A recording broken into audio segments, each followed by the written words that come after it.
Good evening, everyone. Welcome to the council meeting for Monday, December 10th. Good to have everybody together for the final meeting of the year. It's now 5 o'clock and I'll call the meeting to order. Before we get underway, I would like to recognize our new CAO with us tonight. Brenda Vaughn has been given a promotion for the final couple of weeks of her career, and we're pleased to have her here in that capacity for tonight. It's been 12 years now, and this has finally come down to your final meeting, so we appreciate everything you've done for our city, and I know it's an interesting time these last few days, but we just want you to know and express publicly that we appreciate everything that you've done. So thank you. Thank you. In addition, Councillor Jacobson contacted me earlier, and he was unable to attend this evening on some personal business, so he sent his regrets. Everybody had an opportunity to look over the agenda.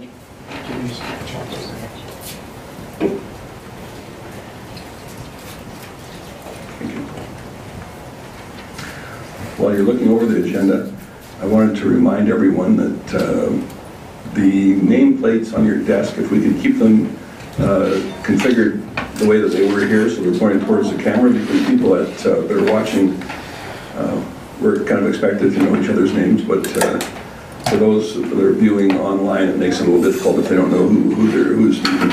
And no, you cannot turn it upside down. Appreciate that reminder. So, agenda items. I wanted to add one in-camera item under the heading of legal. So that will go in on the third page under labor. We'll put one relatively short legal item there as well. Anything else, Councillor Ross? Thank you, Mayor. Please would like to add a agenda under labor, please, for in-camera. Very good. We got those three items in. Anyone else? If not, we would need a motion, please. Councillor Hibbs. Thank you, Mayor Creasy. I'll move that we accept the agenda as amended. Thank you very much. All those in favor? Unanimous. Thank you.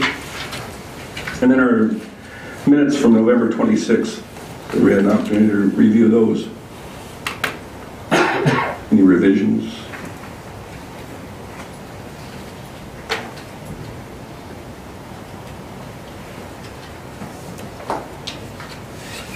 Councillor Hibbs? I don't see any revisions, so I'll go ahead and move that we accept the minutes as presented. Thank you for that. I don't see any other lights on, so I'll call the question. All those in favor recorded. Thank you. And next up is Council Mailbox.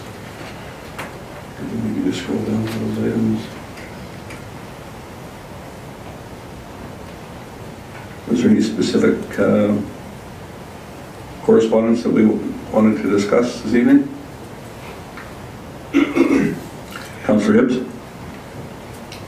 Thank you, Mayor Creasy. So I specifically wanted to talk about the first letter that's in here, and that's from the residents of 47th Avenue. So I know Council has seen this even prior to our package, because a response has gone back from administration to the signatures that are on this letter. Of course, that's not public knowledge, but I did find, however, that the response was incomplete. And so I wanted to sort of bring a few points to administration's attention, and then see if you could follow up with the people that wrote that letter, so that they could have a full answer from the city. They are really asking for our assistance in this, because they've been kind of trying to do it on their own, and they're just seeming to hit a brick wall. So while I do appreciate some of the response given by administration, I'd like some further feedback. So on the first page, towards the bottom, it talks about to update the municipal traffic bylaw with the distance referenced in the provincial regulations. Because of course our local, like our own municipal traffic bylaw does not have that specific distance that does exist in the provincial regulations. Why is that important? It's important because of the way that we have bylaw operated now. That means that one officer would be able to write a ticket, but one officer wouldn't. So we need to fix that. So I'd like some reassurances to the residents that that is the case. Then following into B, which is the next page, the first bullet, it talks about the amount of parking stalls. So the question was sort of answered. It was answered as in, you know, these are the regulations, like this many stalls for this many, but it didn't reference that that actually, you know, is compliant. So I guess maybe there's a little bit more of a clarification on that. Number 2 is under traffic, bullet A. It talks about the suggestion of reducing the speed limit to 30 or 40 in there to extend the playground zone. There was no reference to a comment, like any comment on that. Another one was about detours, so B, to make policy to exclude the hospital zone as a detour site. The residents there had a particularly strong concern with traffic being rerouted through you know, streets that are right next to our hospital. Of course, that's an emergency access. That's a pretty major facility in our community. And then, you know, worst comes to worst and something happens on that road now because of especially the extra traffic, especially when you're rerouting heavy traffic, that could be quite a disaster. So the residents were very concerned about that, and again, that wasn't addressed. Then a truck bypass exists. Why non-local heavy traffic are still coming through the city? Again, that question was asked but not answered. And then they did also ask about if there was a way to stop even local commercial traffic from going through that area, feeling that again, because it's a hospital zone, that's probably not the best place for it to go. So if, you know, the city could look at making some adjustments there, or at least answering the questions is I guess the first step. So that is all that I have for a comment on that. But yes, so please, if we could get responses back to the residents on those points.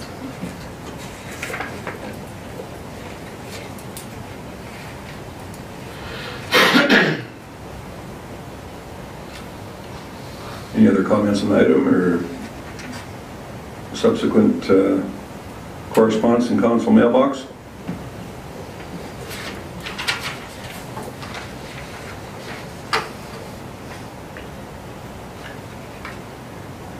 Councillor Hibbs.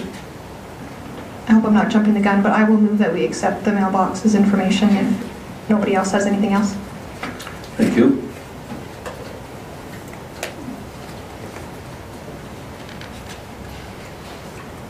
I'm not seeing any additional comments, so I will call the question and all those in favor. Thank you.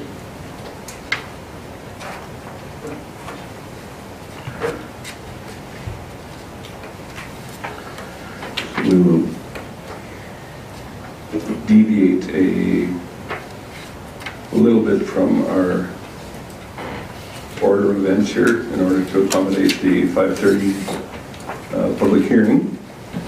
So I think we'll go down to Bylaw 465, the road closure on 4457 50th Avenue.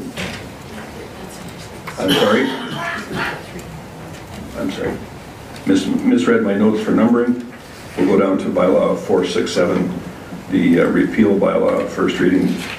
Director Piché, if you could walk us through that item, please. Thank you, Mayor Creasy. Before Council tonight is the final process in our bylaw cleanup project.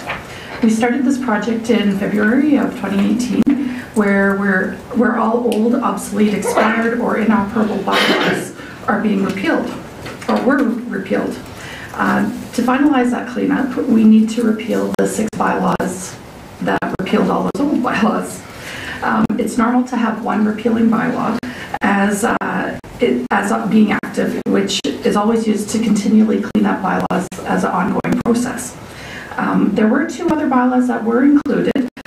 With this, we missed 2 bylaws out of the 1,024 bylaws, and so we're just cleaning those up. And those 2 bylaws was an agreement with the city or the town of Black Falls. We used to do services for them in terms of inspection inspection services for fire, building, as well as some maintenance services with our common services facilities. So we're just, we verified with the staff, there's no other actions happening between that agreement, so we wrap those two up with this one bylaw as well. So tonight we're basically asking for first reading of Bylaw 467, the repeal of an inactive bylaw of 2018. And at this point I'm happy to answer any questions.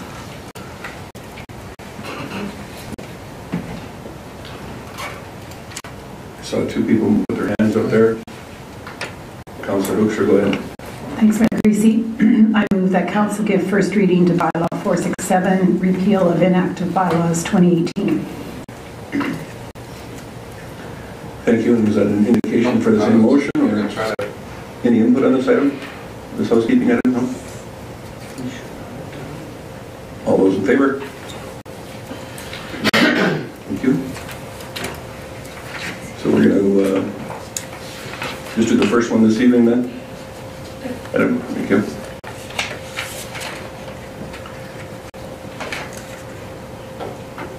Mr. DeBresser, if you wanted to come up, we could go through our utility bylaw 393.2 for rates and fees for the first reading, please.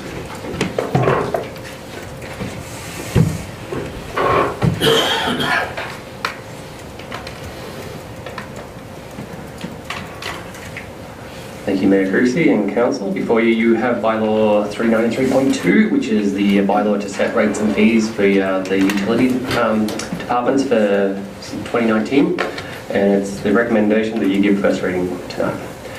The background in the 2019 operating budget requires increases to the self-supported utility accounts. Council reviewed the utility budgets on the November 7th and 8th, and Council approved the budget on November 26th. The water utility, this year, same as last year, we can keep the rates the same. Base rate at 26.22 per month, and the consumption per cube will remain at $2.47. There is some stabilisation transfer to reserve in that number there.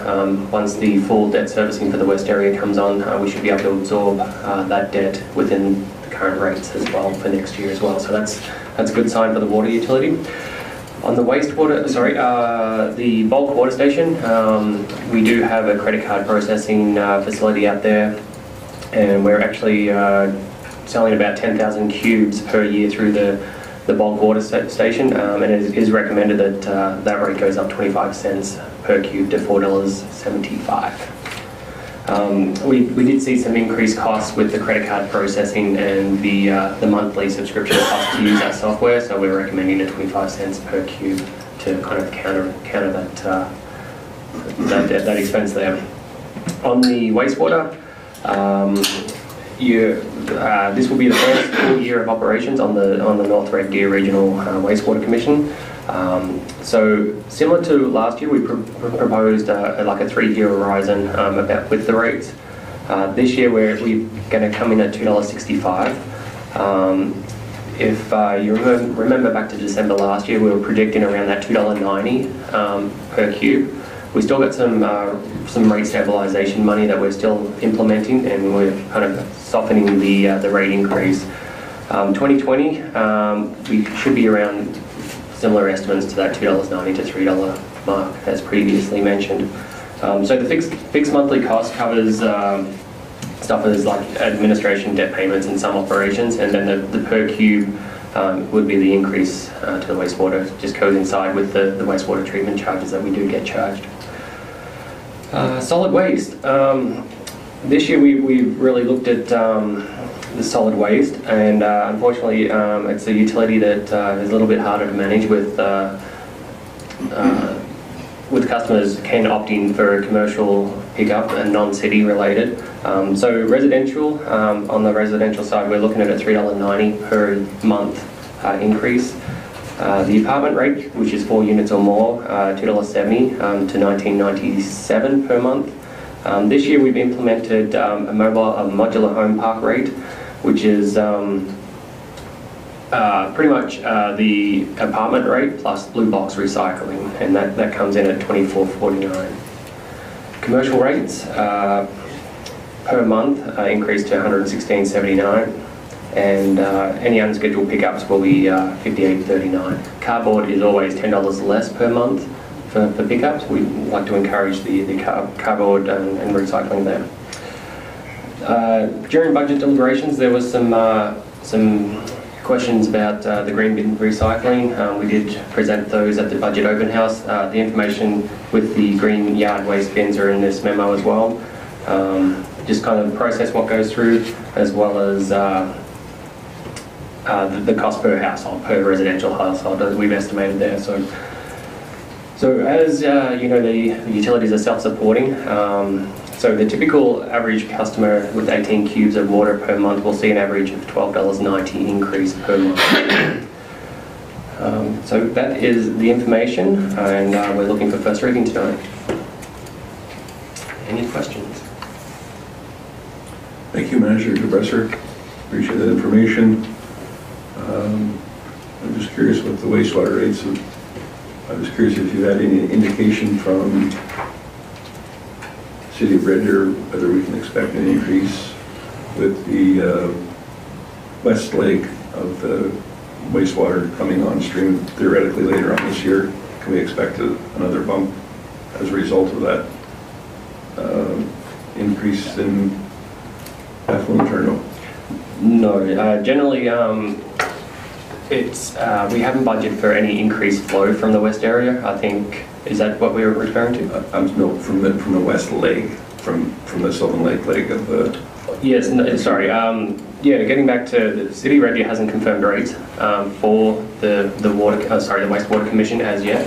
The wastewater commission has put forward a budget with an expected increase from the City of Red Deer, and those rates are reflected through to here, but the City of Red Deer hasn't approved their budgets, and we haven't had word that they have given us any guidance there.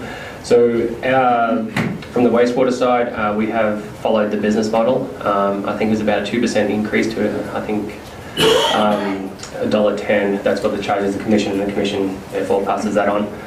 But at this stage, yeah, we're running with what the budgets from the commissions have passed.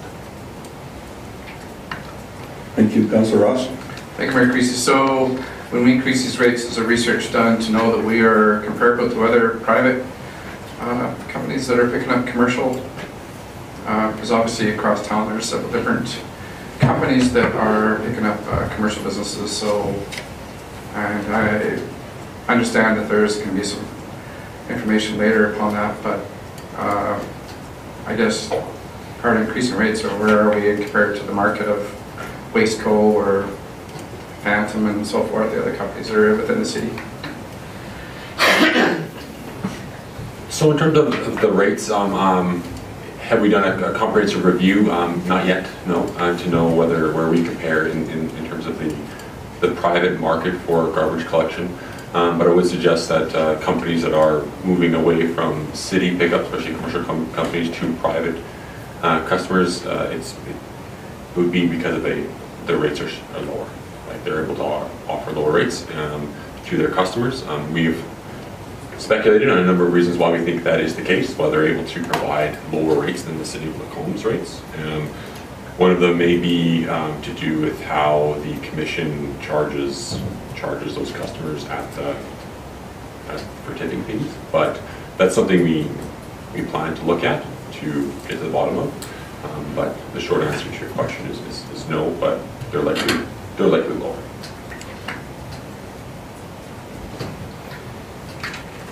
So it doesn't make sense to increase the rates if we're not competitive, because all due respect, we see a lot of other companies within the city. So pertaining to commercials, is there a way of accepting but deferring commercial until that matter is resolved? Because I just don't feel that this is solving the problem. If we already have, we're obviously not competitive. If it's a significant loss in terms of cash flow to the city by having, I don't know, it's just it seems obvious and it just doesn't make sense. So Director Thompson, I was curious, is the solid waste utility a cost recovery similar to water and wastewater, or no? It's a self-funded utility in that, yeah, all its revenue is generated through the rates and the fixed fees that are charged to its customers. And so, does it break even? Justin DeBresser could answer that, but no, it's one of the utilities that does not. It's not in the black every year. It is spends more than it brings.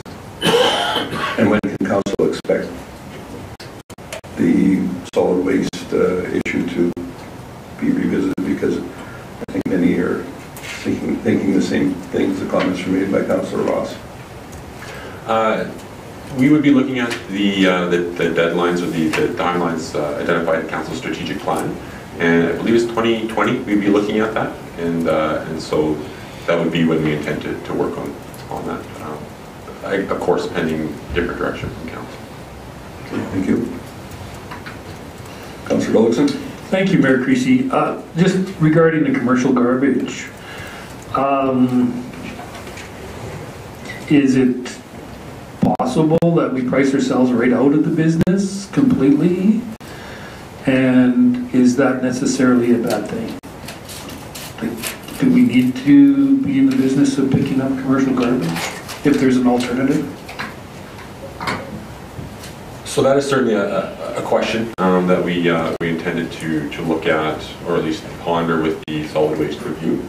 I have just brought up this council strategic plan, and it's identified as coming forward to council by Q2 of 2021. And so I think it's a fair question to ask, but certainly we don't have the answer for council tonight. But we do intend to go down that path through the course of undertaking this review. Yeah, I'm just thinking with the nature of this and all of these other providers that are in our community, if they're not forcing our hand to look at the commercial side of this before or give the overall review at a later date. Because if all of a sudden we have no garbage to pick up, we have the staff and the trucks and everything else, are we in a position where that's costing us additional monies that we're not collecting any revenues for?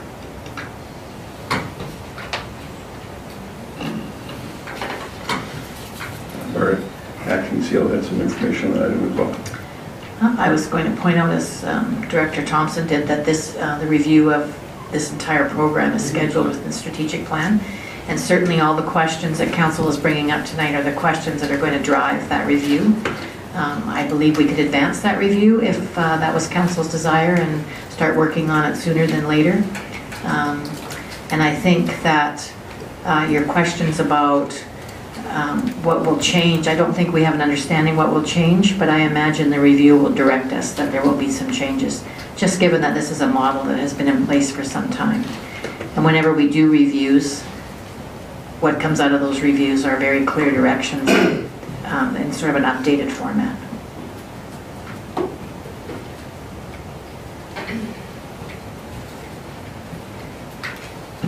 Councillor Ross.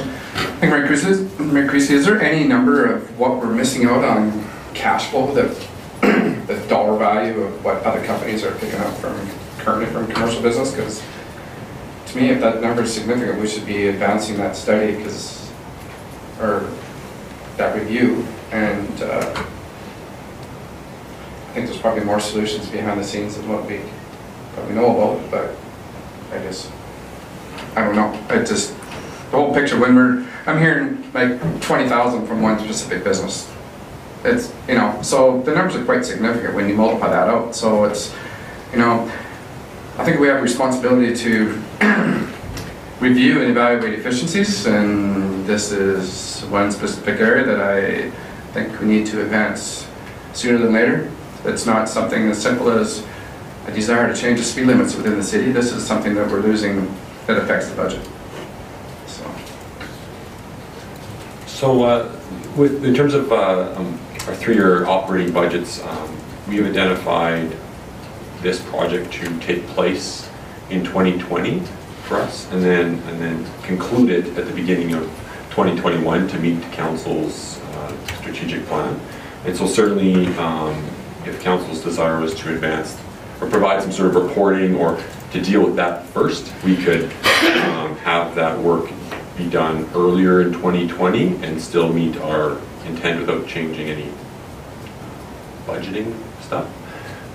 But if it was council's desire to advance that into 2019, then certainly I think we would need to bring forward a plan for council's consideration at the spring amendments in April.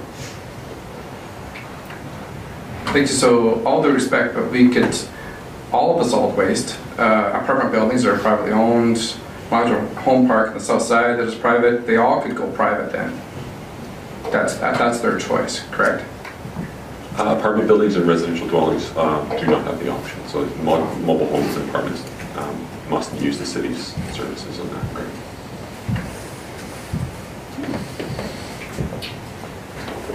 So would it be reasonable for us to ask for some options for an accelerated timeline to be brought back next meeting? Is that reasonable? I think if council was, I think best time I think would be during the spring amendments, just so we could look at the budgets and see what would be the most effective way to achieve the accelerated timeline. Very good. Councillor Connick? Thank you, Mayor Christie. I would welcome that just to see that. However, I know there are some other initiatives such as sustained technologies. I don't want to jump the gun on this per se when something else could solve all of our problems. So as long as we keep that in mind as well in terms of our accelerated timelines. Councillor Hibbs? Thank you, Mayor Creasy. I guess I'm looking for some clarification. When we say accelerated timeline on this specific item or the complete review? Because, you know, as I've spoken to in the past, I don't like it when we pull one piece out of a larger system and try to, you know, tinker with that. So, yeah, so some clarification on what we're looking at accelerating. Just this piece or the entire review? Councillor Gullickson? Thank you, Mayor Creasy. I mean, I think this one has been generated by some private enterprise coming forward and taking that away from us. If there'd been no change on the commercial side and we still had all that commercial, we wouldn't have to be looking at this until later. But right now, I think we have a situation where they're kind of forcing us to look at it, and I don't think that's a bad thing. And certainly if we're in a position where it's losing a lot of money because of the fact we've lost all this business, we should review it and see if maybe this could be done by the private sector at a cheaper rate than ourselves.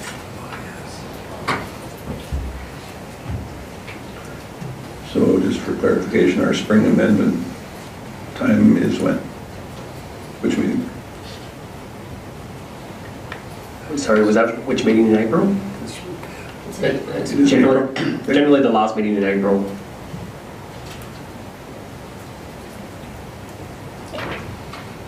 So if council is okay with waiting until then, we can certainly do that and go the preferred route from administration. What's your wishes? Councillor Connick? I'm all right with that timeline. In the meantime, I'm prepared to make the motion for this one. That we get first reading of Bylaw 393.2. Thank you. We have a motion on the floor. Is there any additional comments or concerns? All those in favor? Opposed? So noted. Thank you.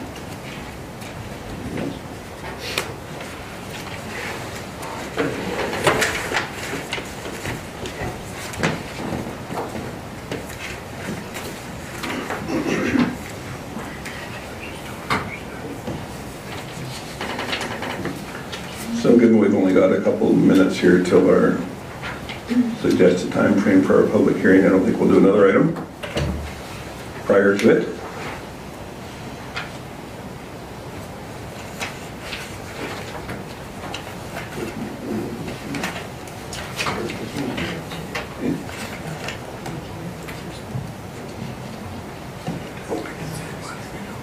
Thank you. So, Manager Bonnet, if you care to come on up. And we'll be going into our planning development services bylaw 465 road closure at 4457 50th Avenue, public hearing. And as is required, I will declare that the statutory public hearing for bylaw 465 is open and that this hearing is held pursuant to sections 7, 8, 230, 606, and 296 of the Municipal Government Act 2000 as amended, and request that our legislative coordinator to confirm the purpose of the public hearing and that the statutory public hearing notice was advertised appropriately, and go over through any written submissions.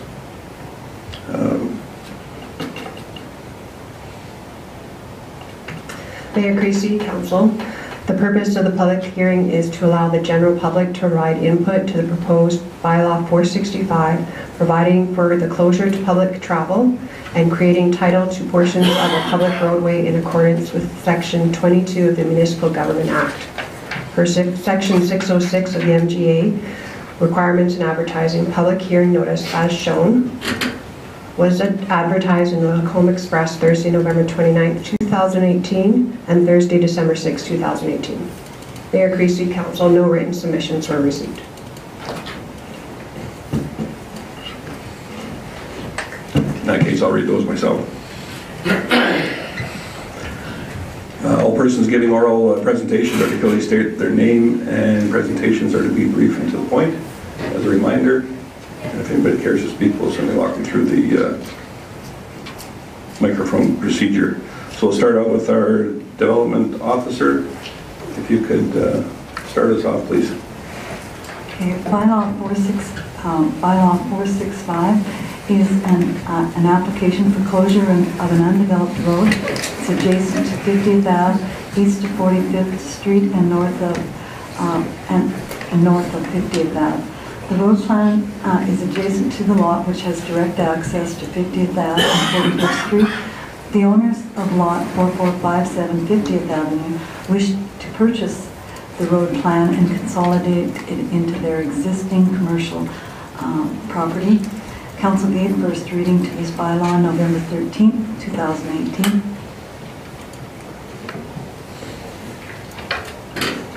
Thank you for that.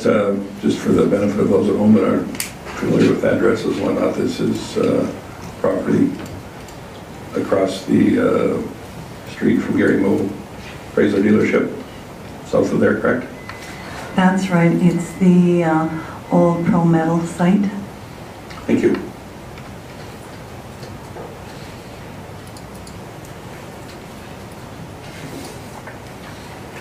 So at this time I would ask anyone wishing to speak in favor to step forward.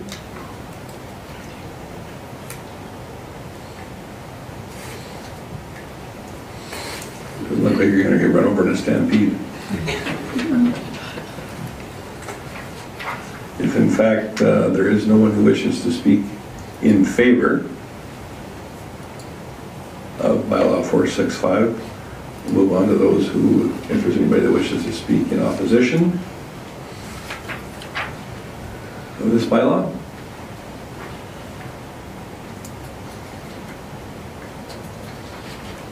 And an equal response there, I see. So anyone deemed to be affected by this bylaw who wishes to be heard, it's your time to do so.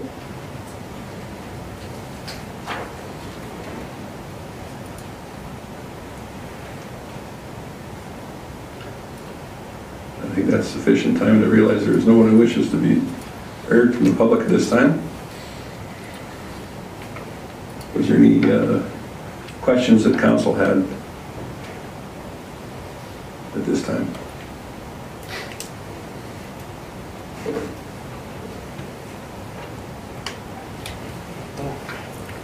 Councillor Gullickson? Yeah, I just want, thank you, Mayor Creasy. I just want some clarification, and I think I already know this answer, but for the public possibly, that road closure, it's just the ditch right now, correct? and will be used as a parking area. Is that not right, Deb? The road closure will be consolidated. The lands, it's 0.11 hectares. It will be consolidated into the parcel by descriptive plan, and it will be utilized for landscaping and hopefully parking once they have the approval from ATCO Gas. There's a gas pipeline that runs east-west through the property.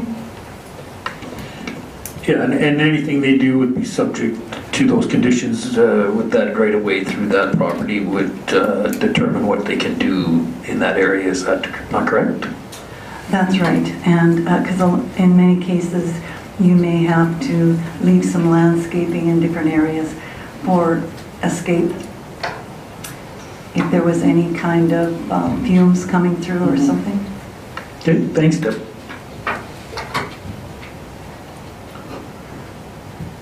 So as a courtesy, I'll ask one more time if there's anybody that wishes to speak. Seeing none, I will declare the public hearing for Bylaw 465 closed at this time, which is 5:35.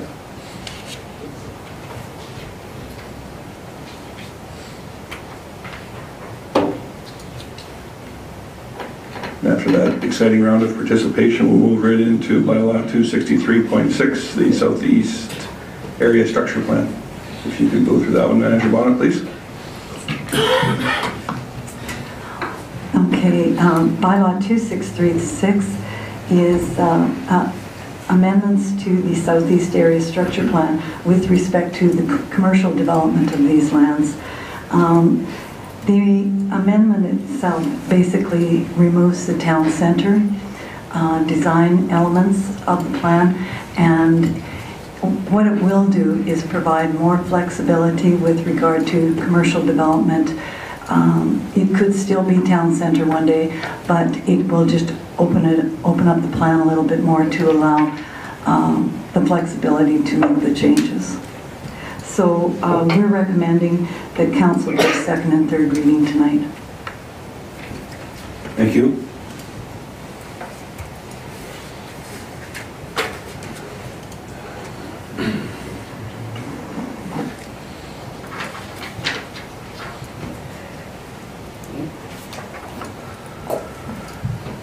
Okay, in regards to public hearing for Bylaw 263.6, Southeast Area Structure Plan, I declare that the public hearing for this bylaw is open, and this hearing is held pursuant once again to Section 7, 8, 230, 606, and 296 of the Municipal Government Act 2000 as amended, and request our legislative coordinator to confirm the purpose of this public hearing and that the statutory hearing was in fact advertised in the local paper, and report on any written submissions as well.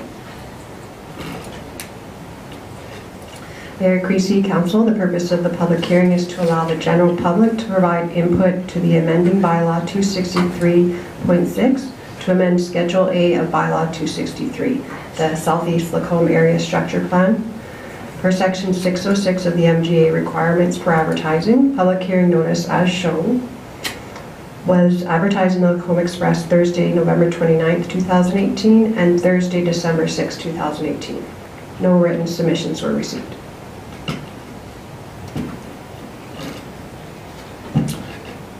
Thank you. Although I'd asked Manager Long earlier for a synopsis on this item, according to the MGA, I'm obligated to ask once again if you just go through and give us the Reader's Digest version. Thank you, Mayor Creasy. As I indicated earlier, the major amendment to the plan is to just allow further flexibility to commercial development and the design guidelines within the plan.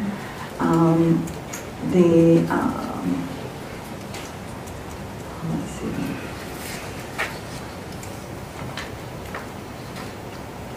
It's basically removing the town center. It was planned as a unique development to be located along 50th Avenue. Thank you for that. And would it be fair to say that the way that it reads now was done more specifically for a previous development, and this one is a little more general in nature. That's right. It will allow flexibility. It's more general. A new developer could come in and propose a town center design, or it could come in with different design elements that are totally different from the town center concept. Okay, thank you. I'll ask anyone wishing to speak in favor to come forward this time.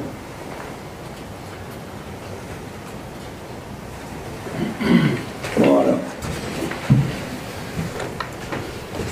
And as long as that red light is on, and everyone in the gallery and at home can hear you speak, please state your name. The floor is yours.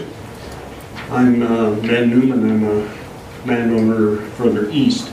My question might be out of line here, but what limits are you putting on this development?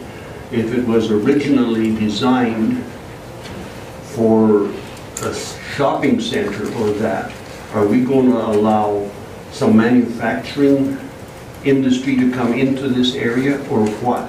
Are there going to be limits to this? Yes, I am in favor of something happening there. I think there's been a lot of time wasted on the whole project.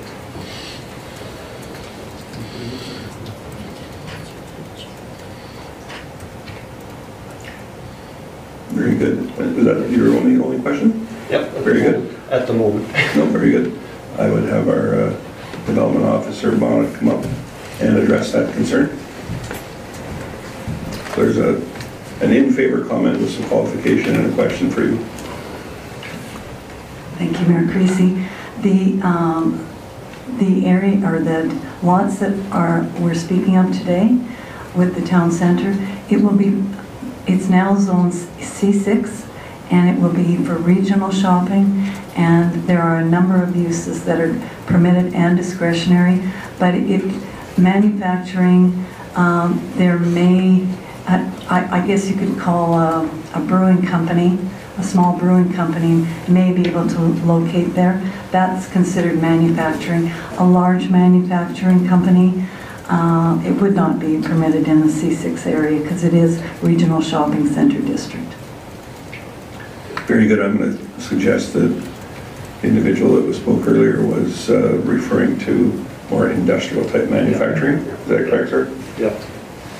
So that would be safe to say that, in fact, that would not be allowed in this area. Is that correct? That's right. We wouldn't have that in this area. There may be very, very light manufacturing, but likely discretionary use. If the man speaking would like to drop into City Hall, we could certainly give him the C6 district so he could see what exactly could go in this area. Very good. Thank you. Is there anyone else wishing to speak in favor of Bylaw 263.6? Seeing none, anyone wishing to speak in opposition of Bylaw 263.6 can certainly do so now.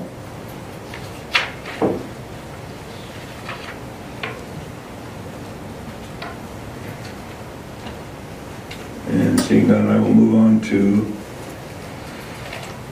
anyone that's deemed to be affected by this bylaw and wishes to be heard. Here's your opportunity. It seemed an equal amount there. Any questions from council?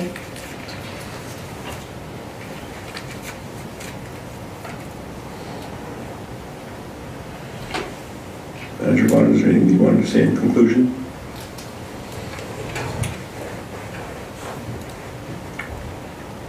Just thought I'd ask. So I will declare that the public hearing for Bylaw 263.6 is now closed, and the record can reflect that it is 5:44 p.m.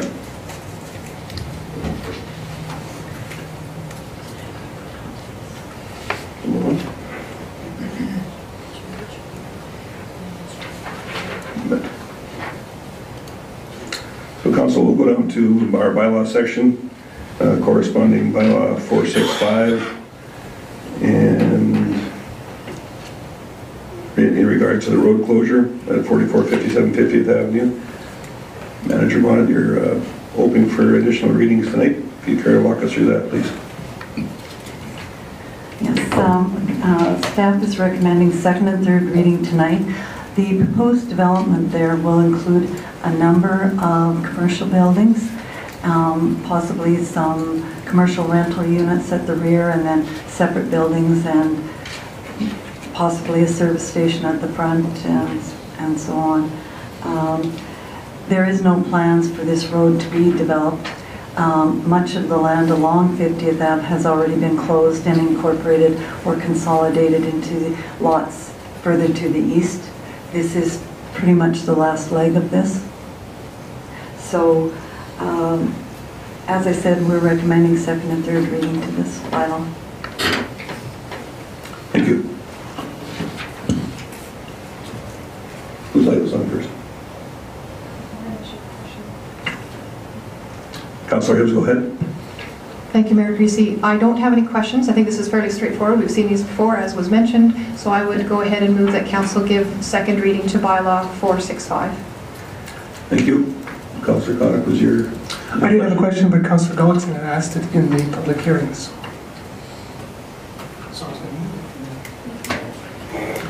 Very good. Any additional input? All those in favor of reading, second reading? None opposed? Thank you. Councilor Connick? I also move the third reading for bylaw 465. Thank you. Anyone else? All those in favor? None opposed? Thank you. And on to bylaw 263.6 for the southeast area structure plan. Manager Bonnet. Thank you, Mayor Creasy. As I've gone through a couple of times, the main amendment is to provide more flexibility with design elements. There was an open house held in the summer, and there were 458 people notified, but 27 people attended, and there was one comment made that they felt it was a lost opportunity to remove the town center from the site, from the plan. But the feedback given to administration, there was concerns with traffic in the area, with 45th Street being a particular concern, the need for sidewalks along 45th Street and 46th Street to provide enhanced pedestrian connectivity within the plan area, desire for future open houses to feature a presentation to outline the proposed changes, and concerns over timing of the open house in regards to the public being unaware of the specific businesses that wish to open along Highway 12. And we're recommending second and third reading to this plan amendment. Thank you.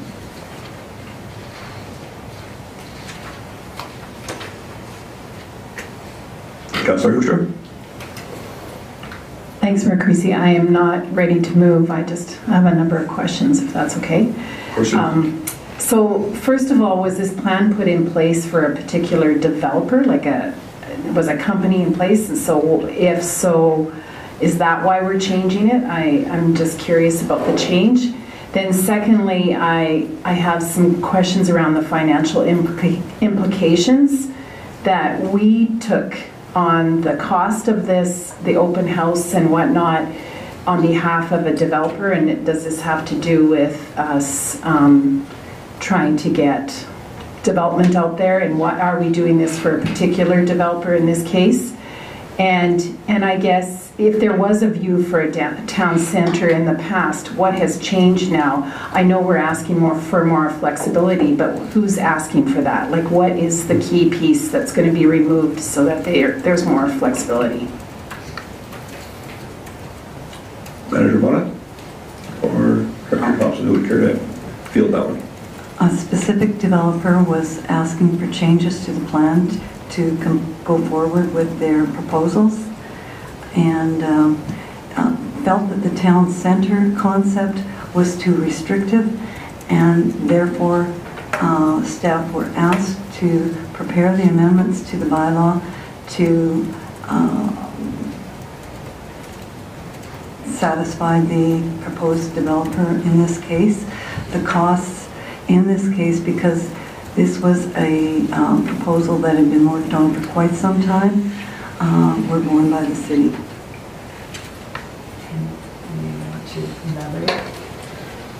I would just further add, later on in council's agenda, there was an item regarding the Wolf Creek crossing Lacombe Market Square outline plan that is proposing identical amendments for the same reasons. And so the developer of that lands certainly is the driver of these changes, and administration's participation in the process has been, has it been for that same developer for all this time. And so is it being driven by a developer? Certainly yes. Councillor Hoekstra, does that address your question? May I ask one more question? Of course you can. So the costs of this that can be added to the other costs that we've already put into in terms of facilitating a land deal. So this is added cost to that.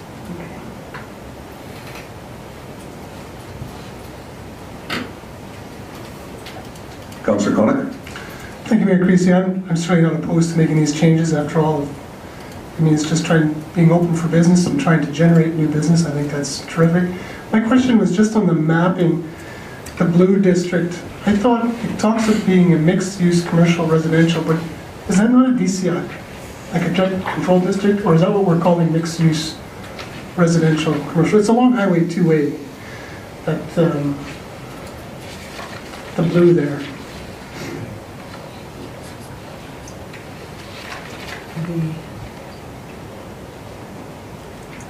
So in the bottom left-hand corner of the map? Yeah, I'm just looking for clarification, that's all. Sorry, yes, that is the direct control area, and there's currently a development going on at that location. Yeah, no, I'm aware of that. It says mixed-use commercial residential. So should that say direct control district now or no? Not necessarily, because residential is allowed in the direct control district as a discretionary use. Okay, no, I was just. Appreciate that clarification, thank you.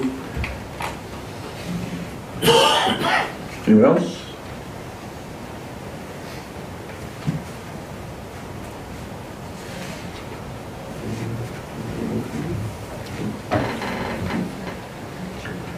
Councillor Hibbs? Thank you, Mayor Creasy. I just lost the first page there, but I'd be willing to make second reading on that. I think this is good changes. I wasn't particularly married to the town center idea, so frankly I think that a more business-friendly attitude with having it a bit more flexible is the way to go. I think that matches what we're trying to do in this community, so I would therefore go ahead and move second reading. Thank you. Anyone else care to speak on second reading? If not, I will call the question. All those in favor? Those opposed? So noted.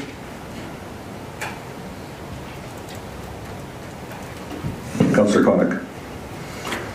I want to move third reading to bylaw 263.6 as amended. Thank you. Any additional comment on third reading? Councillor Hoekstra? Thanks, Mayor Creasy. Did you say as amended? Sorry. I did, because I'm thinking we're amending the original amendment. I think 263 is solid. Okay, strike the as amended. Okay. I guess 0.6 is.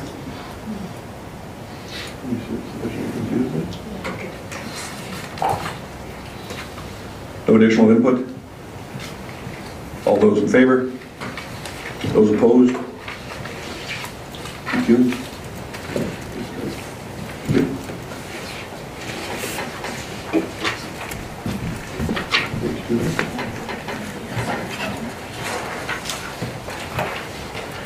Director Thompson, an item near and dear to your heart. It's time for some asset management policy. Good. Take that one, please. Very good. So tonight, you're asking for council to adopt the asset management policy and endorse the asset management strategy. Presented to council at the committee meeting on December 3rd. And I'll just briefly highlight the purpose of the policy and then the strategy and kind of why it's before council. So over the course of the year, the city has been laying the groundwork for development of a system to manage our physical assets, that being our roads, pipes, parks, etc., in a way that meets the sustainability goals and Imagine Lacombe Municipal Sustainability Plan and Council's strategic plan. The asset management policy before council articulates the city's commitment to sustainability by proposing fundamental principles or asset management decisions will be based. Those principles are categorized into 5 themes.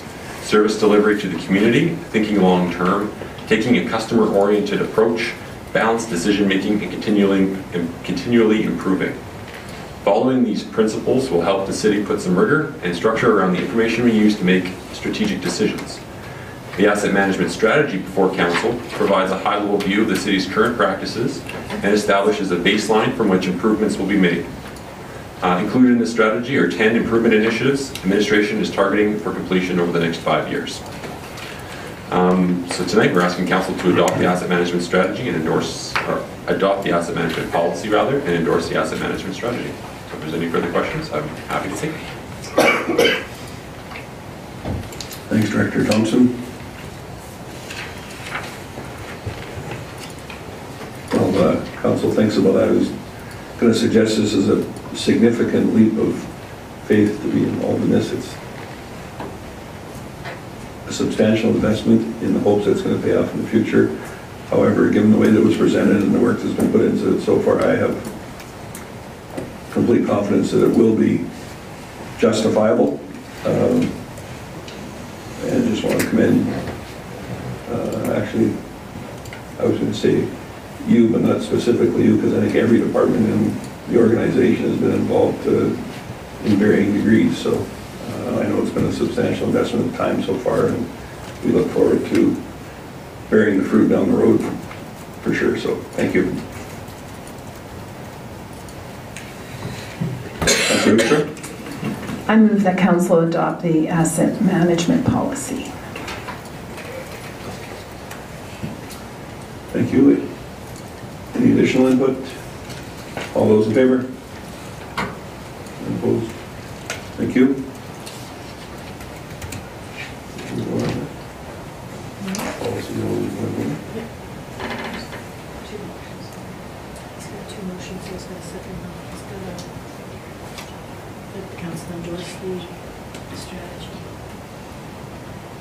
I've just been informed that there was a second portion.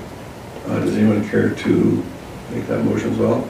Councilor Uchter? I move that council endorse the asset management strategy. So just so we're all clear, the first one was on the policy, the second one is for the overarching strategy involved.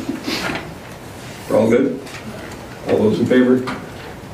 Unopposed? Thank you. Proposal?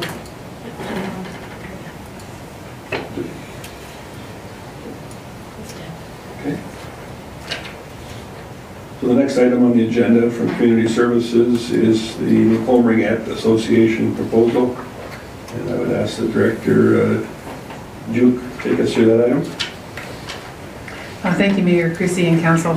The matter before you is a request from the Lacombe Ringette Association, who are hoping to book the Canpack Arena 1 and 2 for use as for a bull riding event.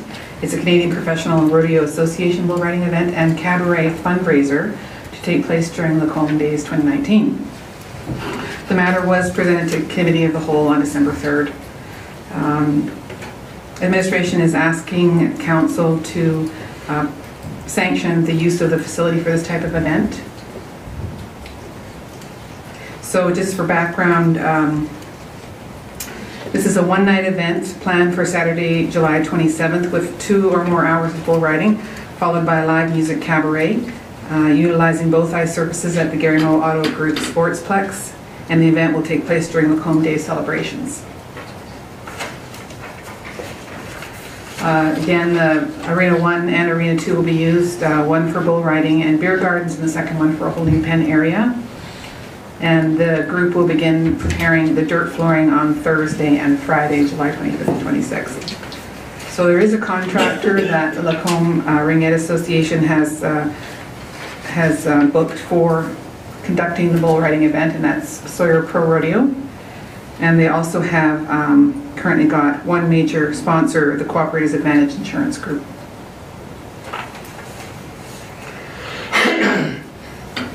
So administration recognizes the value of community-based events and generally supports community groups to host successful fundraising endeavors. Recent renovations to the facility generated a renewed facility. Events such as this was not considered during the user group's needs assessment leading up to the renovations, which means that the infrastructure suited to these type of events was not planned for. Staff does have some concerns with regards to risks to the facility. I'll just list those.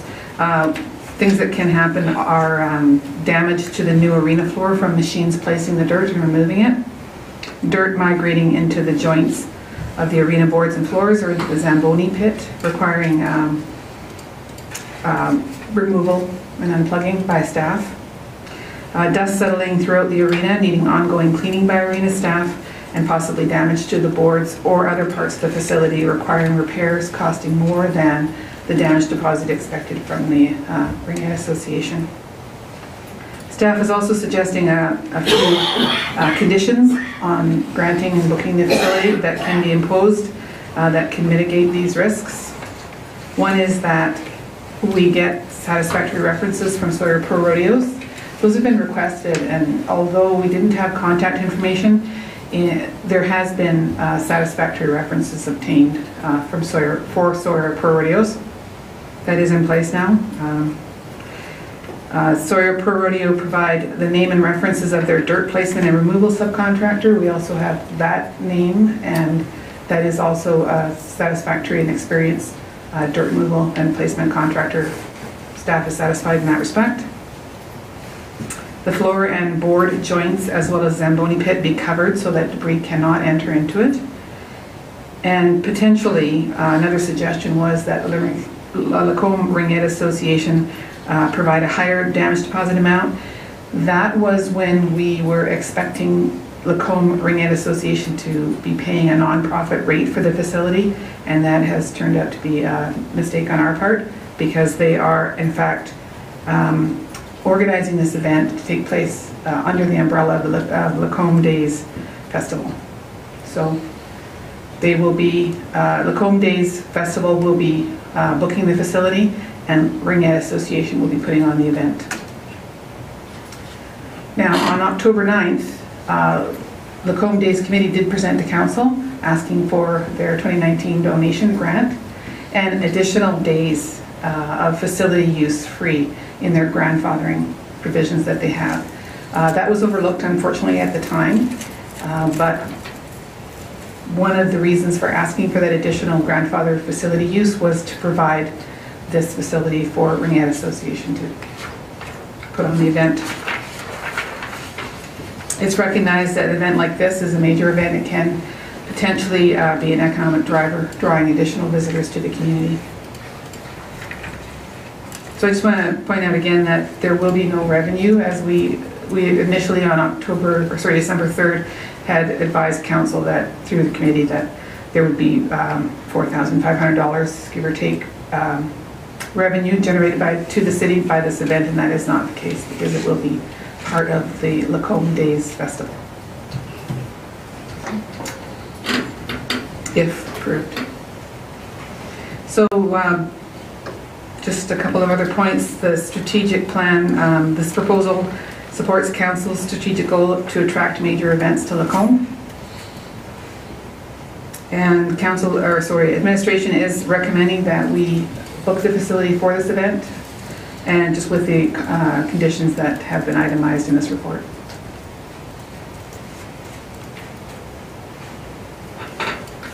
Any questions? Thank you, Director Juke.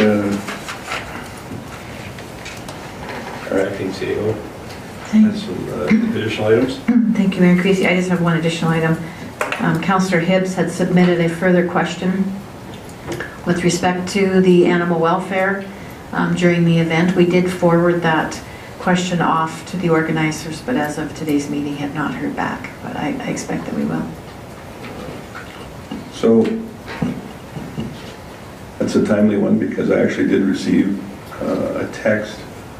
The individuals that presented had difficulty getting a hold of our current CEO as he is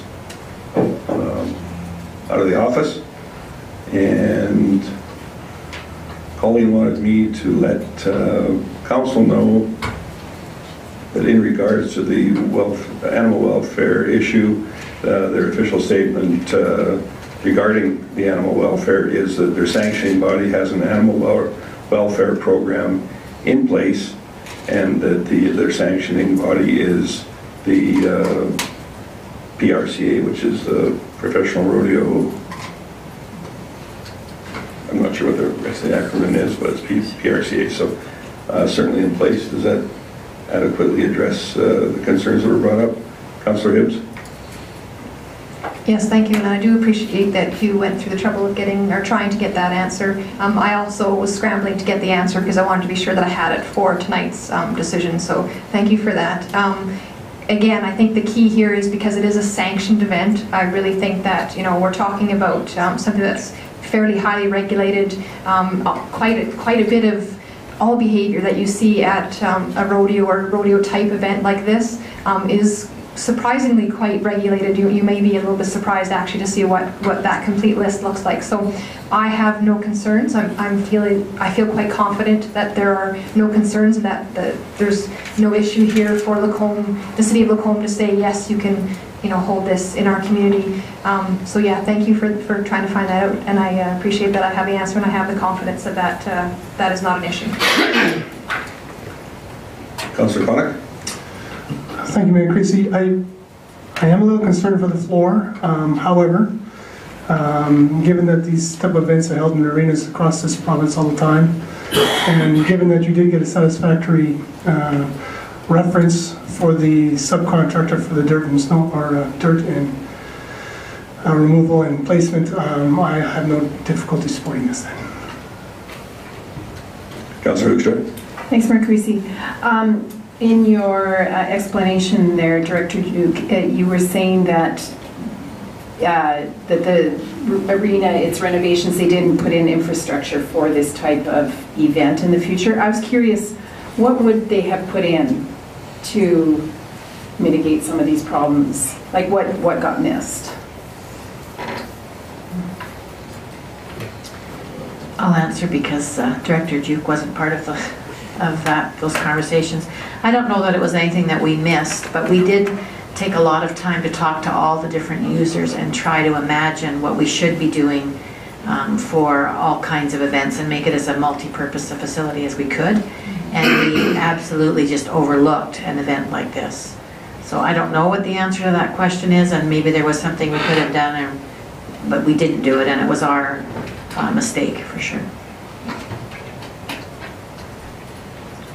I don't even know if I would consider that a mistake, but you'd have to account for users that didn't exist at the time, so. Councillor Ross? Thank you, Mayor Creasy. I think Council and Calvin Banfield and Sandy Stewart have reiterated to the organizers to probably emphasize the Ringette Association that there's going to be an incredible amount of volunteer hours expected to clean and wash the facility, and I think they respect that.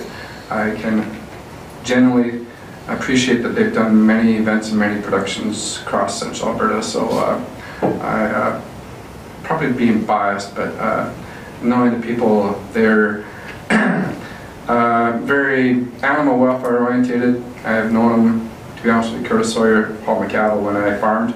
But anyways, long story short, they're in Vegas right now because they have a bull that they've raised in the NFR, which is probably the elite rodeo end of the season for North America. So they've done very well with their livestock. So I obviously support this. Thank you.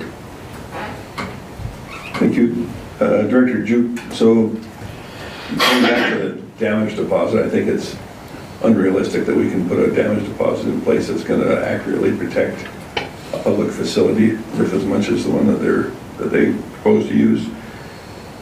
Did we not discuss some sort of insurance at the last meeting? Perhaps you'd care to touch on that if you recall. Sure. So Sawyer Pro Rodeo does have their own insurance, and I believe there will be insurance requirements for the cabaret side of things as well. I'm not sure about the.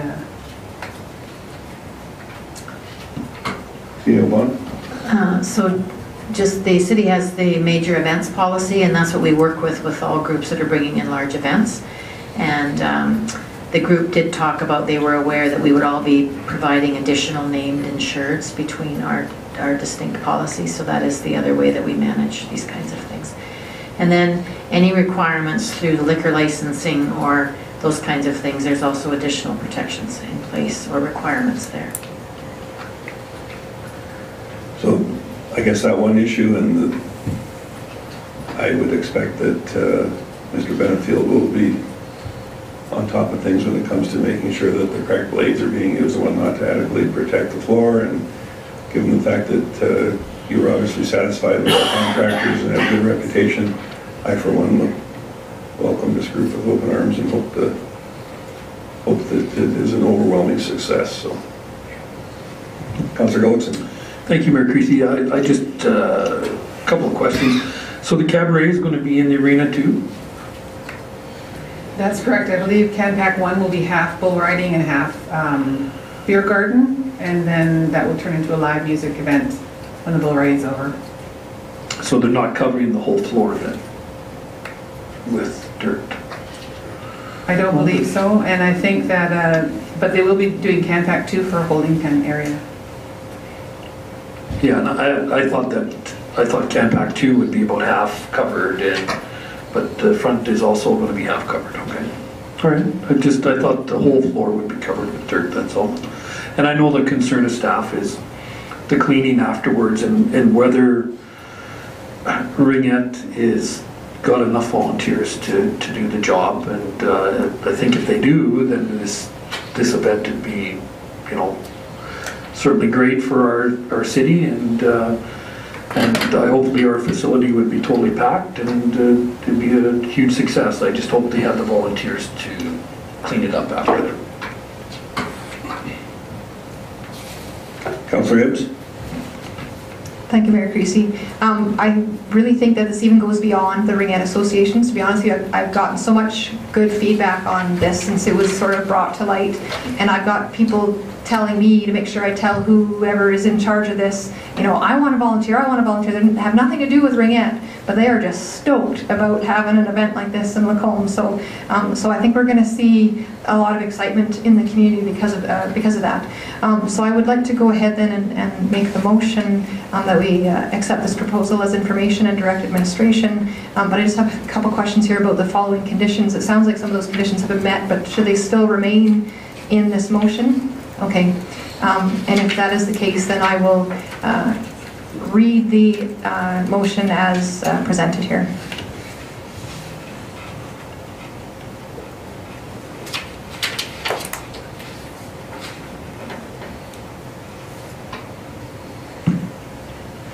So that we accept the proposal as information, direct administration to book the Gary Moe Auto Group Sportsplex with the Lacombe Ringette Association for their bull riding and cabaret fundraiser July 25th to 28th, 2019, inclusive, subject to the following conditions, and then there's 3 conditions.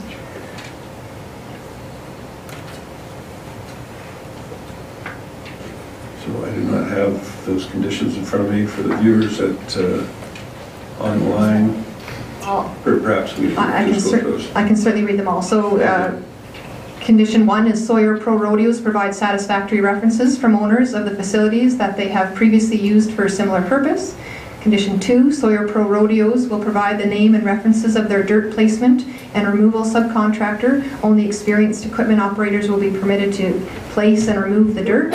And then the third condition, floor and board joints, as well as the Zamboni pit to be covered so that the debris cannot become lodged. That was a lengthy motion. Would you care to repeat that, please? Is there any additional input? All those in favor? None opposed? Thank you.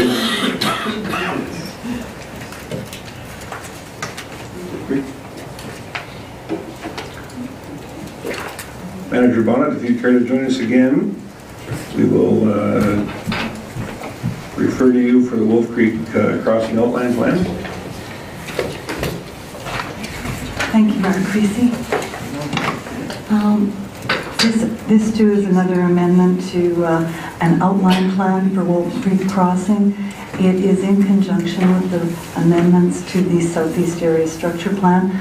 This is not a statutory document and only requires a resolution to adopt the plan amendments. The original outline plan was adopted in June 2012 and most recently amended in December 2014. Once again, this will provide more flexibility for development of commercial lands along 50th Avenue East. In addition, the amendment requires the removal of the design controls that were developed for the town center. These design controls were to establish requirements for a cohesive look and feel for the town center and the surrounding land uses. Moving forward, a developer may work with city administration to develop and implement their own design controls subject to policies and standards set forth in the land use bylaw, construction specs, design guidelines, and other adopted plans. There is additional changes undertaken with these amendments to correct minor clerical issues and to reflect the latest MDP and land use bylaw.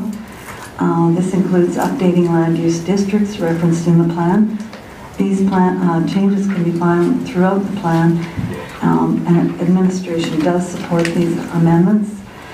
I would just also point out that the financial implications with this plan are identical to the Southeast Area Structure Plan.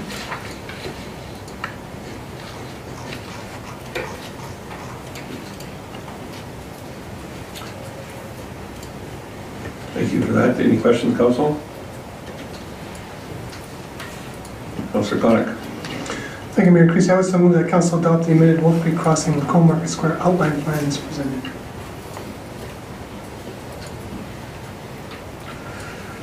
Thank you for that. So, just for clarification, when you suggested about the cost, that's concurrent with the other plan. This is not, when you say the same, it's not the same amount in addition to.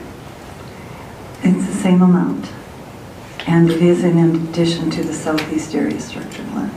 Okay, thank you.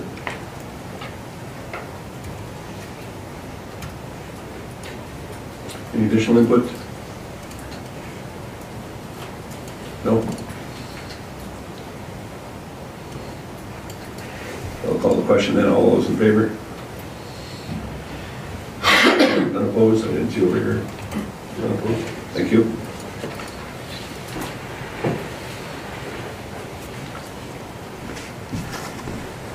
And continuing on then with our opportunity for asset management and regional collaboration, Director Thompson. Yes, thank you, Mayor Creasy. Before Council tonight is a consideration in the city's participation in a collaboration opportunity that is being organized by AUMA, but in reality it's something that's shared in the Alberta region amongst the major groups, that being the Alberta Urban Municipality Association, the Rural Municipalities Association of Alberta, and Infrastructure Asset Management Alberta. This is an opportunity that AUMA is putting forward, or these groups are putting forward with funding from FCM, similar funding that we received to develop our asset management program. And what they're trying to do is put together, get municipalities together within the same geographic region and have a facilitated discussion on asset management initiatives within a similar region. And so certainly the city of Lacombe, having just started its journey formally and reached a major milestone tonight with the adoption of the policy and strategy, we feel that we have something very tangible to add to the conversation And certainly we hope to learn some things from other municipalities in our region as well. So with this, we've reached out to 7 municipalities in central Alberta and asked them to join us in an application to AUMA. AUMA will provide the facilitator, and depending on how the program actually rolls out, the City of Lacombe may end up hosting a number of these conversations with municipalities, but we may also go to their municipalities and participate on their home ground as well. And so the motion before council is the one that is recommended from AUMA in the expression of interest, so apologize for its length, but certainly administration sees this as an excellent opportunity to participate in the region and discuss asset management.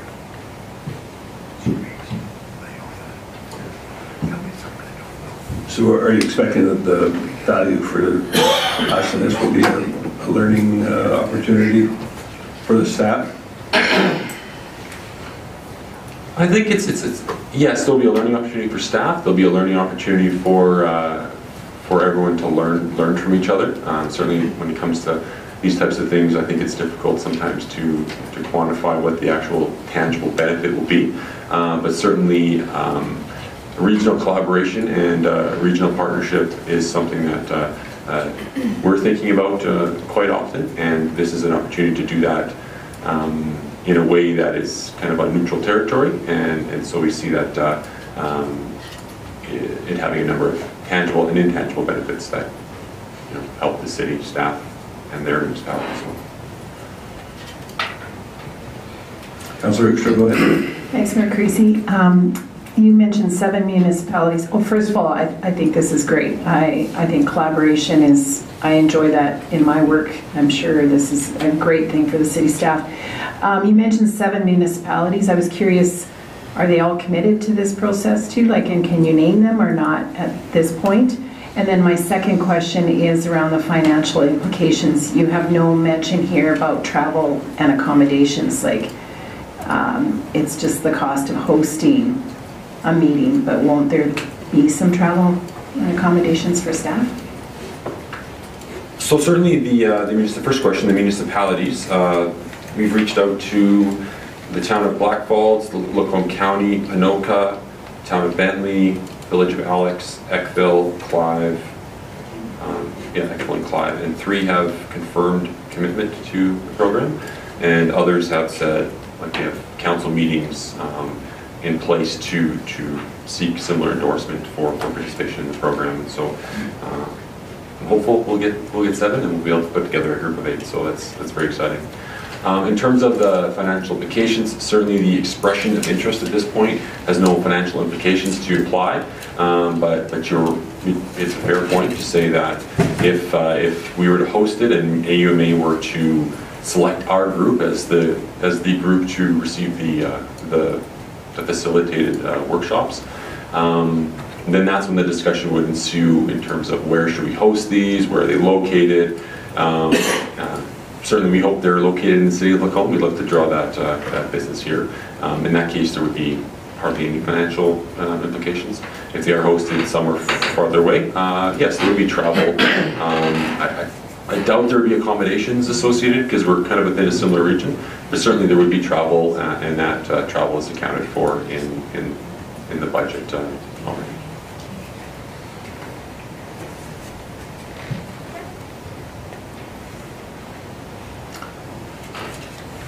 Anyone else? CAO Bond, did you have anything you care to add? Good. Councillor Hoekstra. Thanks, Mayor Creasy. I do have one more question, and then I will move, fulfill the recommendation here. It's just, it said something about municipalities less than 10,000, and we have more. So, is it a loose number there? It is. It's a loose number in that they are targeting municipalities who are at the very beginning of their asset management journey, and particularly small municipalities. It seems that larger municipalities tend to have different resources and experience and specialties, and so this was really intended toward targeting the small municipalities. We are on that, over that. However, municipalities over 10,000 are still encouraged to apply, and that's why we want to reach out to some of the other municipalities within our region as well to put forward a stronger case for a group participation in this program. And certainly the city of Lacombe were to apply on its own. I think we have a weaker application if we don't include some of our other regional partners.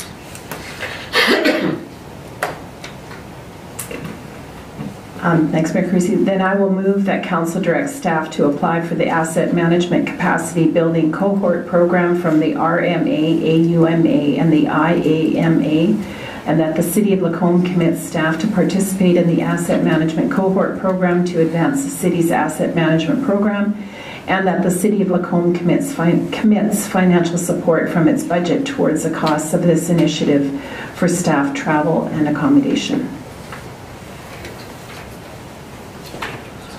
Did you have any additional comments or input? Then all those in favor? None opposed? And Director Thompson, final item under new business, health and safety policy, please. Thank you, Mayor Creasy. Before council is a revised policy, health and safety policy. This policy is, the current policy has been in place since 2010, and revisions are required to it primarily due to changes made to the Occupational Health and Safety Act regulation and code that took effect this summer.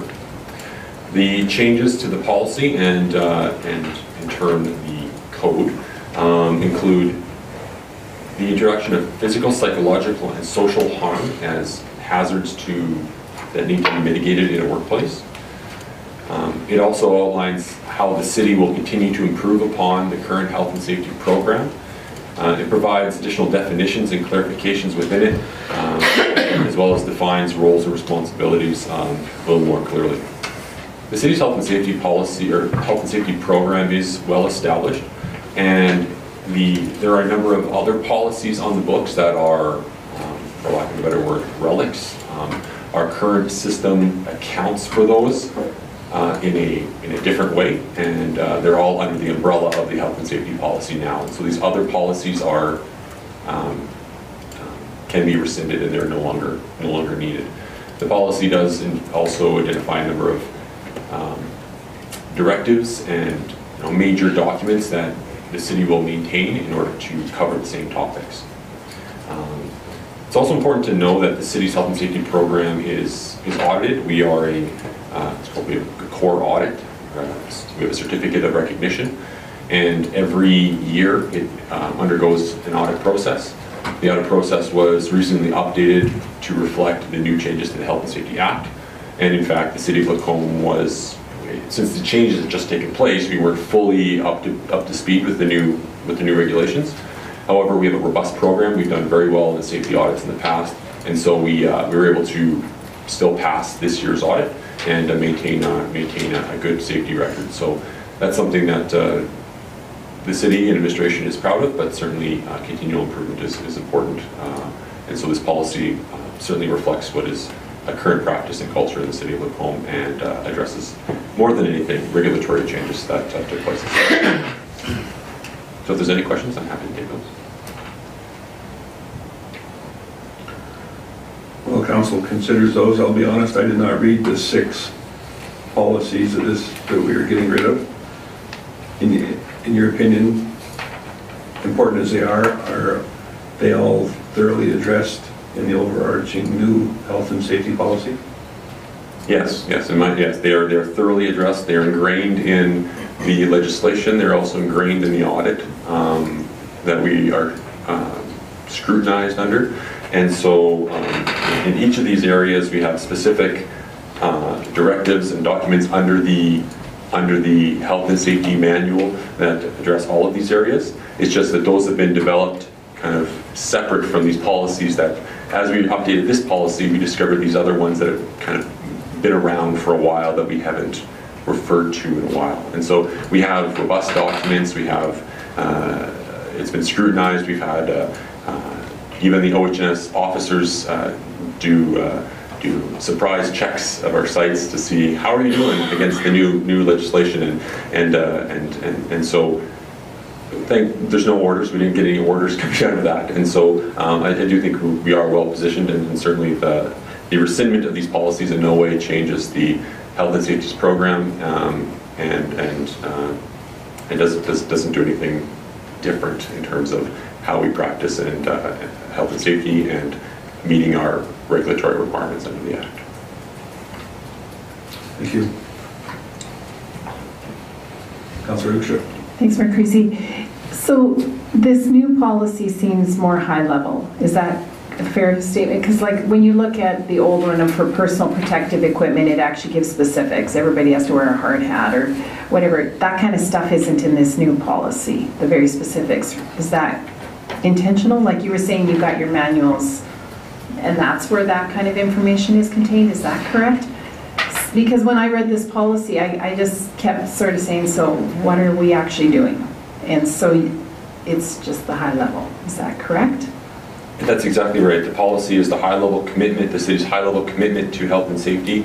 It demonstrates that council is committed to the health and safety of the city as an organization and are supporting the health and safety mandate of the organization.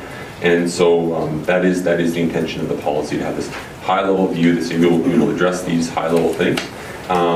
It also goes in and says the details that you referred to, the personal protective equipment. If we included all that in the policy, I mean, the safety manual's 3 inches thick of different situations. There's safe work practices, there's hazard assessments, there's a number of different things that go into that. And so certainly that detail is needed, and it is in place under the current system. It's just not needed in the policy itself. And so those things are well taken care of, and certainly we are, like I said, we're under audit scrutiny every year, and so and these specific items are addressed and focused on very closely during that audit process. Acting Chief Vaughn, do you have some additional items? I just wanted to follow up, just to remind council that a bit of time ago, and I can't remember the time frame, but we did adopt the new format for our policies, and so what comes to council is the policy statement, which is the purview of the elected officials, and then the administrative directives and the SOPs, the standard operating procedures. Those are the purview of industrial, technical expertise, or those kinds of things. The directives are the administrative process that happens to support the policy. And so every time we rewrite a policy, you will see it come back in this much cleaner form, and council is asked to only weigh in on the policy.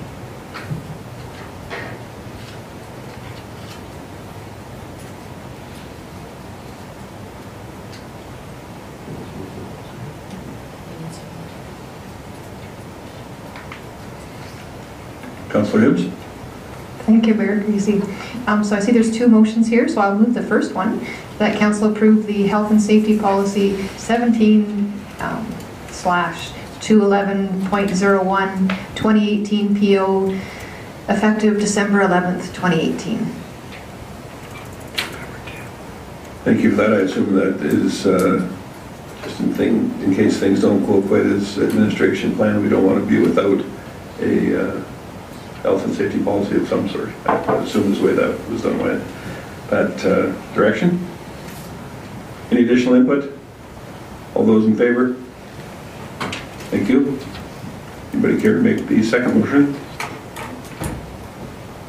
Councillor Gullickson? Oh, I'm sorry. I thought you were reaching for your... No. Councillor Hibbs. Thank you, Mayor Creasy. I'll go ahead and move the second motion then, that council rescind the following existing health and safety policies effective December 11th, 2018. And that would be 1 for health and safety, 1 for hazard assessment, 1 on incident investigation, 1 on personal protective equipment, 1 on safety training, and 1 on working alone.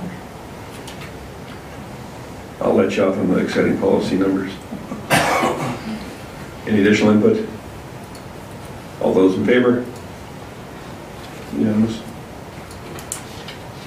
Thank you. So we have had a fairly lengthy.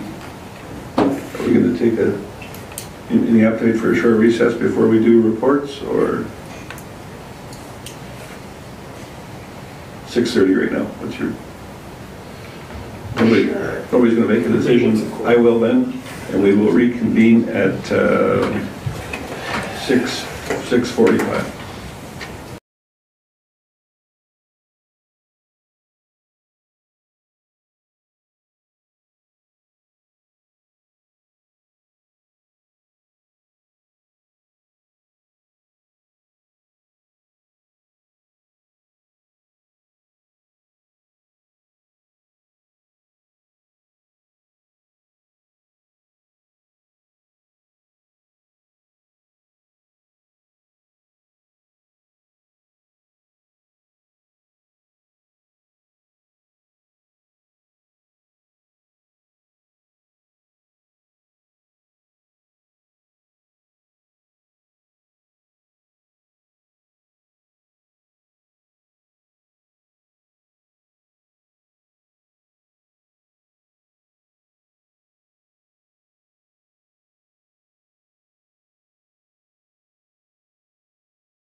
Thank you, everyone. We're back in session here, and we're just concluding a couple of items with reporters.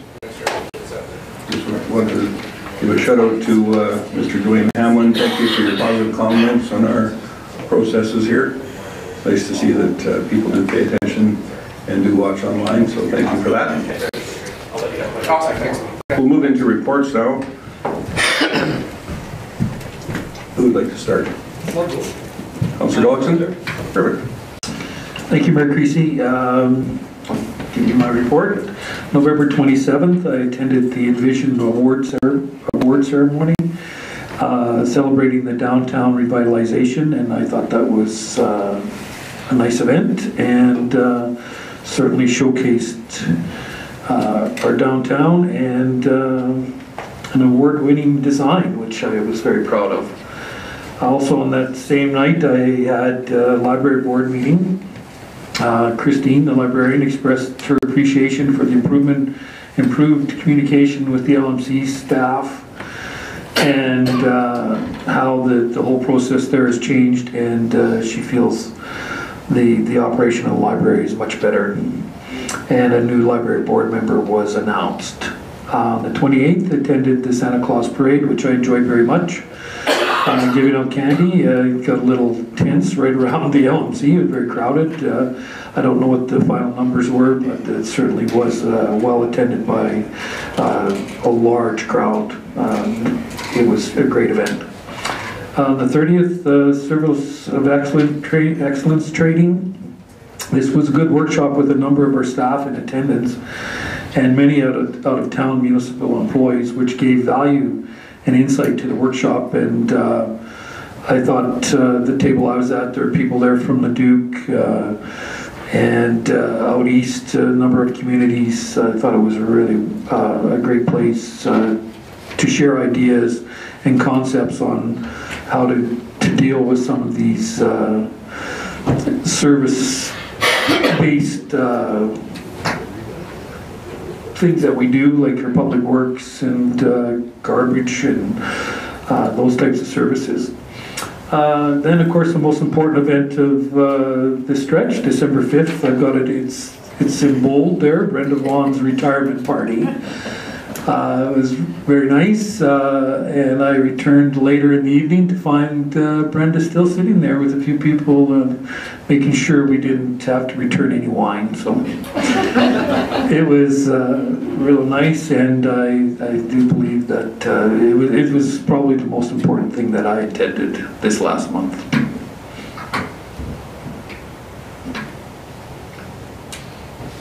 Thank you. Councillor Ross?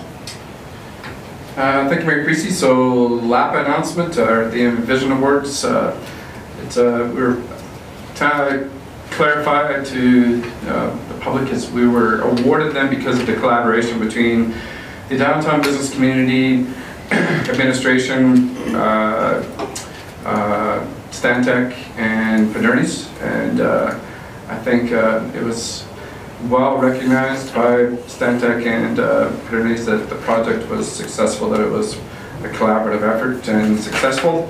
The regional fire meeting, the regional fire chief has just completed the master plan that's being reviewed by the city. We do have a few concerns there. The number of volunteers per service across the county was reviewed. There are some communities that are very well represented. That was a concern of mine.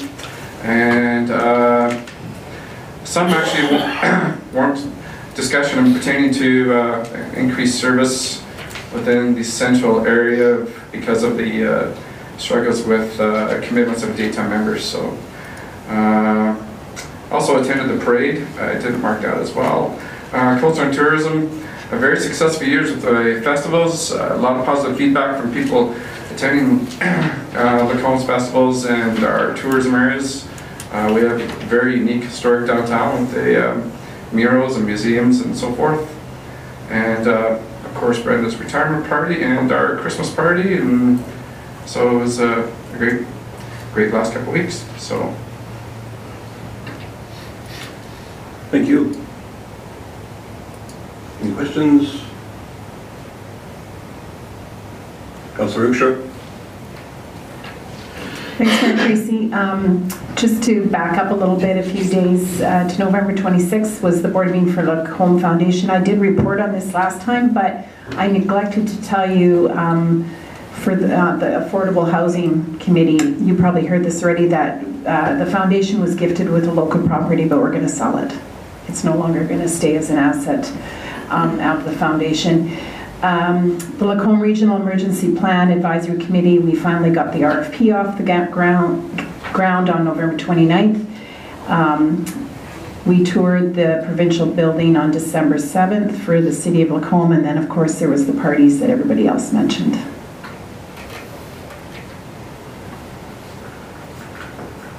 Thank you. I expect that your board had some significant discussion over disposing of a gifted asset. Is that something that you're able to elaborate on, or not at this time? Like, there must be a reason, so Yes, for sure. It's appraised at about $100,000, this property, and then by the time we would dispose of it and deal with all the issues with the building, exactly, you know, we would lose another 50. They were saying $50,000. So I was listening to that in regard to the provincial building. There was, anyhow, when you want to get rid of a building, it costs money, and that's what the Lacombe Foundation was encountering. And then if we transferred it to the Bethany Group, there was going to be a lot of details in there that the foundation just thought selling it is the best way to go. And then the next person, the developer or someone else, can worry about all the disposal issues, because it's a very old house. thank you for that. Councillor Rox, did you have a question? That was the same concerns on our Affordable Housing Committee and the issues pertaining to the residents of making it viable was eye-opening. It was, it was unreal between, it was awful what they made look on the outside presentable, not as presentable to deal with financially viable on the inside. Councillor Hibbs, would you care to go next? Sure, thank you, Mayor Creasy. So of course my report is there. I don't really have any comment to make. I think everybody's been to more or less the same things, except for the community feedback. I'm sorry, but I had missed writing that this was in regards to snow removal. That might not have been immediately clear what I was talking about under community feedback, but that's what I was referencing. So that questions have been submitted to administration as well, so we will be hearing an answer to that. Thank you. Thank you. Councillor Connick? Thank you, Mayor Creasy. My report is there. Thank you. Any questions on Councillor Connick's report? I did not have a written submission this week, but just a couple items I will highlight besides the important one on Wednesday the 5th of Director Vaughn's retirement, which was a very well attended and excellently organized event. A lot of fun. The Lacombe Police Service, Councillor Gowdy and myself hosted some individuals from Carstairs to go through the police service and in their investigation towards changing their service. I think that was an interesting process, and I would suggest that we are in very good hands with the service that we have, because it's rather eye-opening to see some of the difficulties that other communities are faced with. So something for us to consider moving forward as well. After our last meeting on the 3rd, I attended the Big Brothers Big Sisters Great Big Christmas Party, which was a very large event. It was a full house in the LMC in both halves, which was wonderful to see. And I think the highlight of the evening was honoring a 40-year match. A couple of gentlemen there, so it's quite a milestone, I would suggest, after 40 years to still be in touch and be a significant part of each other's families. That was something to see. And I did have to miss the Central Alberta Mayors and Reeves meeting to attend Brenda's event, so that was a double bonus. And the individuals that are there at that meeting will get a chuck out of me saying that, so I'm going to go ahead and say it. Of course, our provincial building tour. Most of us were able to attend the staff Christmas party on Saturday, which was great. And then that brought us to yesterday, which was the CP train. I voted on Black Falls. It was a very well attended event there, and got to Lacombe, and it just didn't disappoint here as well. It was interesting to hear some different feedback.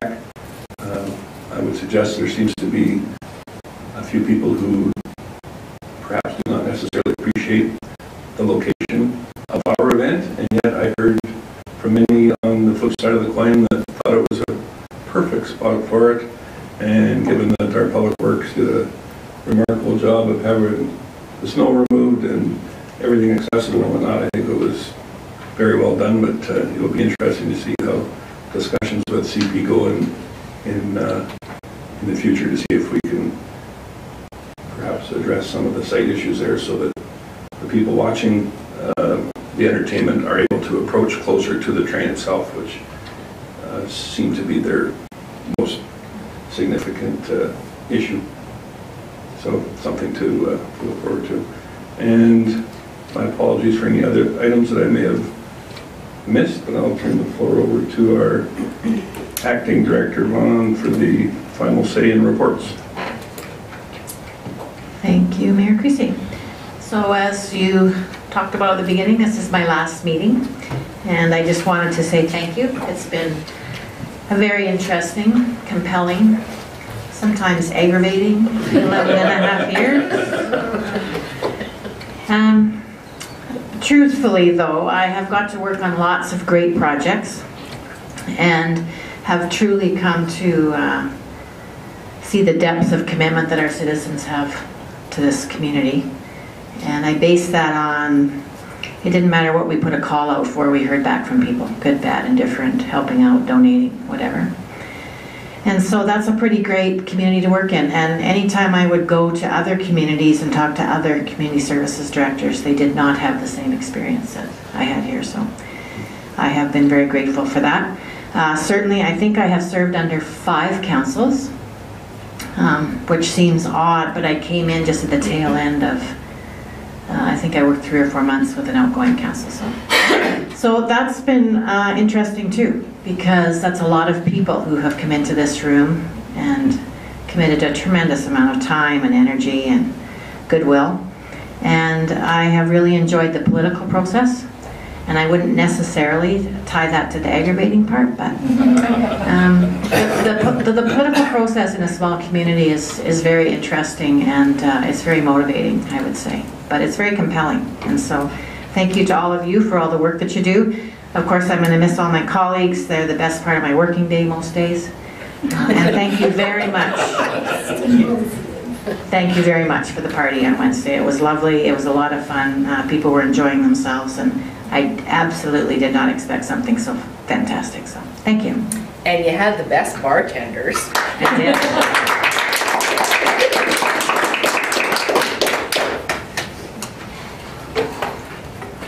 Thank you for those kind words, Brenda. We appreciate it. We'll return to business now. Item number 11 are notices of motion. I will read Councillor Gullickson's notice of motion. Here, the notice of motion is to remove all green compost bins and stop this program as it is now run. There should be an education program to go along with this to show the public the best practices for their lawns and let them know how much this program costs as it is now run. They should have the ability to drop off grass clippings to be composted at the recycle depot, and branches that would be run through the chipper so that they can be reused by our citizens. Councillor Gullickson. Thank you, Mayor Creasy. I'd like just take a minute to speak to this. I know there's no debate on this tonight, obviously, but there's been some concern that this is part of the waste management system, and possibly in our budgeting it is. To me, it is not part of that program. That's why I brought it forward now in the winter time when we have time to deal with it before people start to use these bins. I think the critical part to this is education, to make people aware that we are not practicing the best practice at this time. We're encouraging people to pick their grass up and put it in these bins by having them there, and that certainly isn't the best practice for our environment or their lawns, for that matter. So I just want to clarify that, and that's one of the reasons I understand we're going to look at an overall picture, but I don't believe this is our garbage, for example. This is a separate program to me completely. It's very expensive, and I think we'll have all the details at the January 14th meeting, and I hope for a really good debate, pros and cons to this, because that's the idea of this, to look at it and to review a program that I think we really don't need it. We have the ability to maybe do this in a different way that would be way less expensive. So, thank you, Councillor Gullickson. Chief On, go ahead. Just one point of clarification. When the item returns in January, there will not be any information that comes forward on the item at that time. The purpose of the notice of motion for the January meeting is for council to debate and discuss the item, and it's out of that meeting that council then would provide future direction to administration relative to this particular item. well, and that's one of the reasons I brought it forward now, is the fact that this is going to take some time, and if we get in a position where we can make a decision before next spring when they start to use these bins again, that would be ideal. And I hope that whether we remove them or not, that the decision is made by that time. Thank you. So for our online viewers, our next meeting will be next year in 2019 on Monday, January the 14th. And I don't expect that we will be back online yet this evening, but council does have some more work to do for some in-camera items. So I will have our communications coordinator take us offline. Thank you. Merry Christmas, everyone.